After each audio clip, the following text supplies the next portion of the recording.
जबरन धर्मांतरण पर सख्त कानून, शादी के लिए धर्म बदलने पर सजा और 10 साल तक जेल का प्रावधान। लेकिन सबसे बड़ा सवाल, क्या महाराष्ट्र का ये कानून सबसे सख्त है और क्या ये लोगों की आजादी पर असर डालेगा? इन सभी सवालों के जवाब आपको मिलेंगे RNI न्यूज पर। महाराष्ट्र में धर्मांतरण को लेकर बड़ा सियासी और कानूनी विवाद खड़ा हो गया है।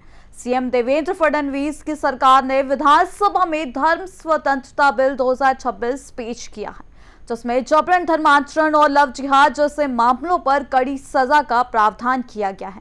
लेकिन इस बिल के सामने आते ही अब सवाल उठने लगे हैं, क्या महाराष्ट्र का ये कानून देश के सबसे सख्त धर्मांतरण कानूनों में से एक है और क्या यह कानून दूसरे राज्यों से भी ज्यादा कठोर है? देखिए पूरी रिपोर्ट।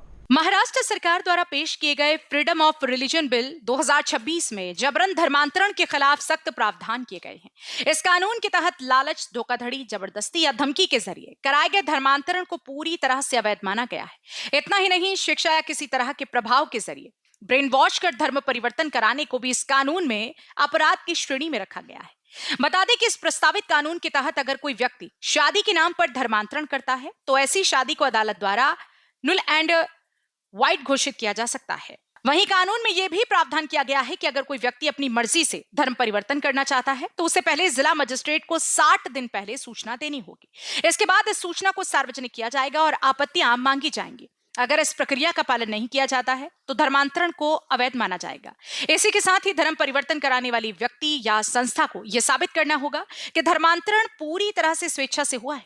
इस कानून में पुलिस को भी अधिकार दिया गया है कि वह संदेह होने पर स्वतः संज्ञान लेकर मामला दर्ज कर सकती है। सजा के प्रावधान भी काफी सख्त रखे गए हैं। सामान्य मामलों में 7 साल तक की जेल और जुर्माने का प्रावधान है। वहीं अगर मामला महिला, नाबालिग या SC/ST से जुड़ा तो सजा और जुर्माना और ज्यादा बढ़ सकता है। दोबारा अपराध करने पर 10 साल तक की सजा का प्रावधान भी किया गया है। सरकार का कहना है कि इस कानून का मकसद जबरन धर्मांतरण पर रोक लगाना और महिलाओं व कमजोर वर्गों की सुरक्षा सुनिश्चित करना है। लेकिन इस बिल को लेकर अब विरोध भी शुरू हो गया है। आलोचकों का कहना है कि इस कानून के जरिए व्यक्तिगत स्वतंत्रता और पसंद के अधिकार पर असर पड़ सकता है। कुल मिलाकर महाराष्ट्र का यह प्रस्तावित कानून अब एक बड़े राजनीति और सामाजिक बहस का विषय बन गया है। एक तरफ सरकार इसे सुरक्षा और व्यवस्था का कदम बता रही है तो दूसरी तरफ विपक्ष इसी अधिकारों में दखल बता रहे हैं। अब देखना होगा कि यह कानून किस रूप में लागू होता है और इस पर देश भर में क्या प्रतिक्रिया सामने आती है। फिलहाल इस खबर में इतना ही। बाकी की तमाम खबर जानने के लिए जुड़े रहिए हमारे साथ RNI न्यूज पर।